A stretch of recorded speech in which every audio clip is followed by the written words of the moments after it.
I'm 101 years old, and people still look at me with surprise when I tell them that.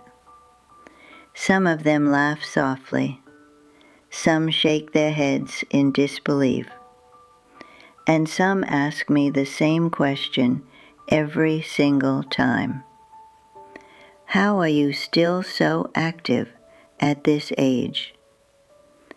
A young nurse asked me that just last week while helping me into the garden.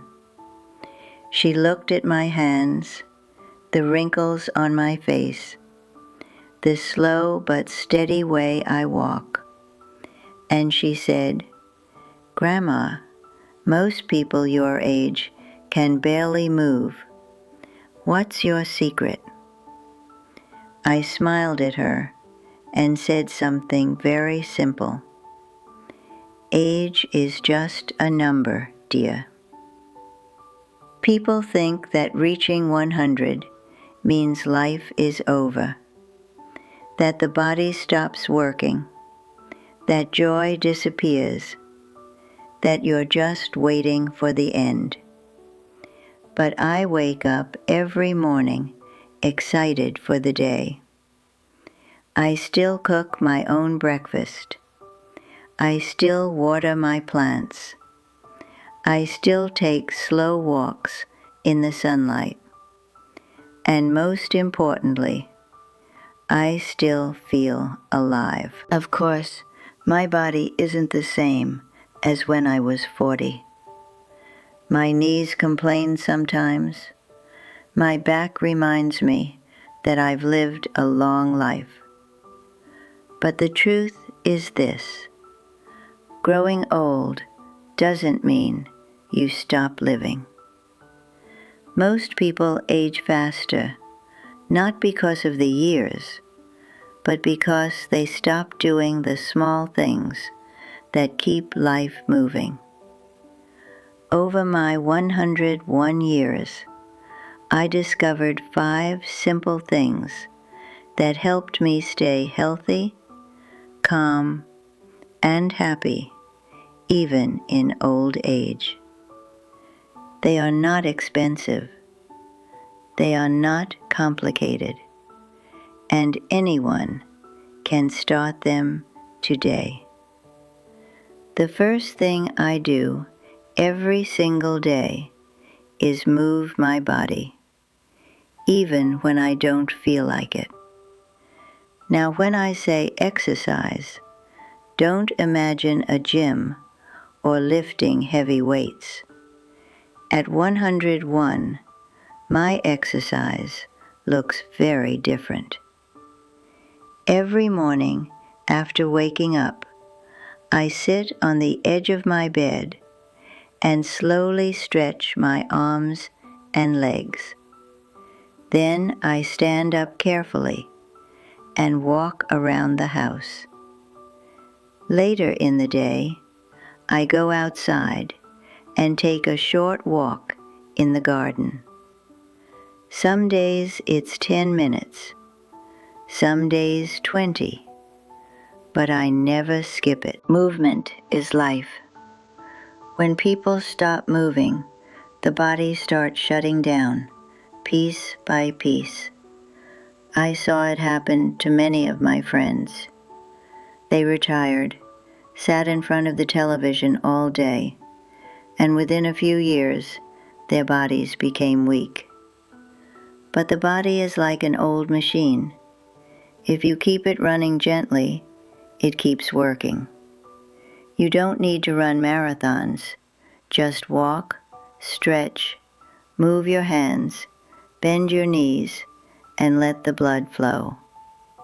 Even today, when the sun touches my face during my walk, I feel like a young girl again.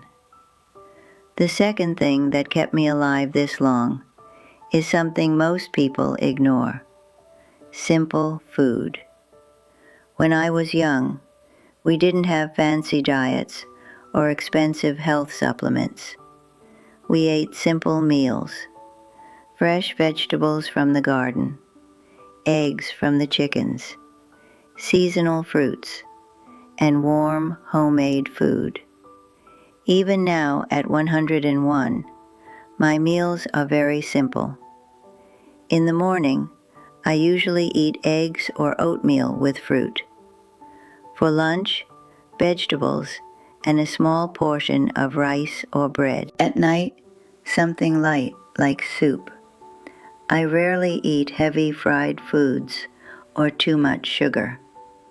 But the biggest rule I follow is this: I stop eating before I feel completely full.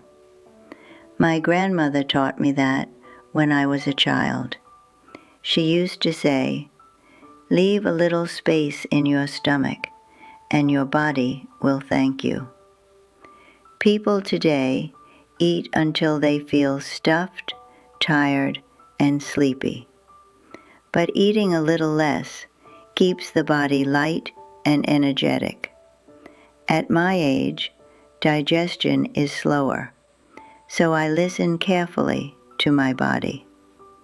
Simple food, smaller portions, and lots of water. That alone can change how you feel every day. The third thing that helped me live this long is something doctors don't talk about enough: keeping the mind alive. Many people think the body ages first, but in my experience, the mind ages faster. When people stop learning, stop being curious, stop talking to others, something inside them begins to fade. I promised myself long ago that I would never let that happen. Even today, I read a few pages of a book every afternoon. Sometimes it takes me longer to finish a page because my eyes are not as sharp as before. But that's okay. I also love solving simple puzzles and writing small notes in my diary. And when my grandchildren visit, I ask them about their lives, their work, their dreams. Learning keeps the brain awake. Curiosity keeps the spirit young. I met many people in nursing homes who stopped thinking about tomorrow. They only talk about the past. But I still think about tomorrow. Tomorrow, I might plant a new flower. Tomorrow, I might try a new recipe. Tomorrow, I might watch the sunset again. When the mind looks forward, life continues to feel meaningful. The fourth thing that kept me healthy is something people underestimate: peace in the heart.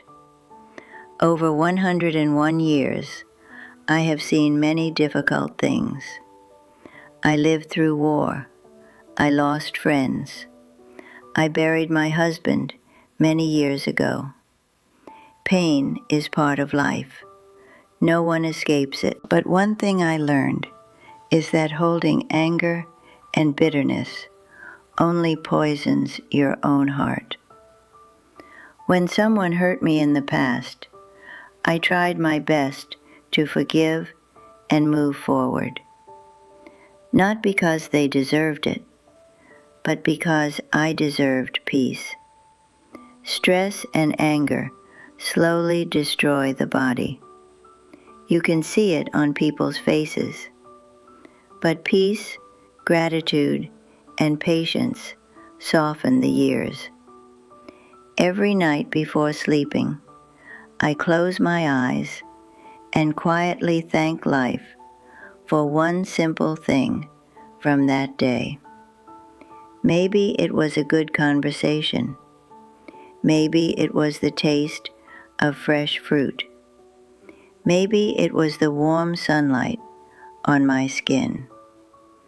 Gratitude makes even an ordinary day feel special. And the last thing, the fifth thing that helped me reach 101 is something very simple but very powerful: connection. Human beings are not meant to live alone. I have seen what loneliness does to people.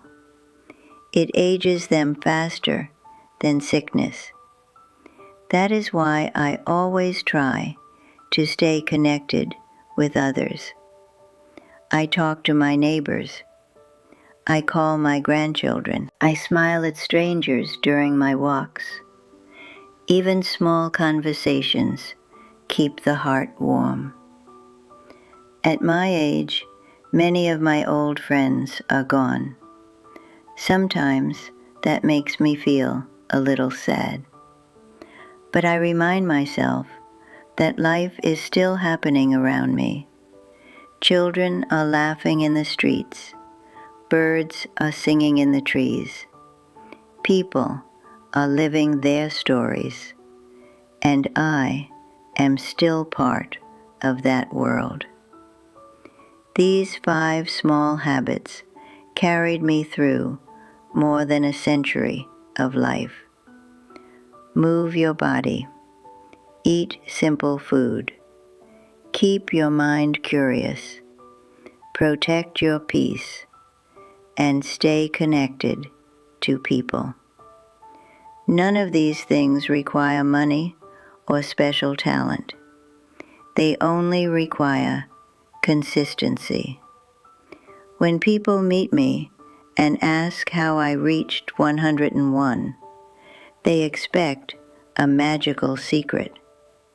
But there is no magic, just small choices repeated every single day. And if there is one last thing I want to tell you, it's this: do not fear getting older. Every wrinkle on my face tells a story. Every slow step I take reminds me how far I've traveled in this life. Age is not the enemy. Stopping life is the enemy. So wake up tomorrow. Move a little. Smile a little. Learn something new. And talk to someone you care about. If a 101-year-old woman like me can still enjoy life, then trust me, your best days are not behind you. They might still be waiting for you.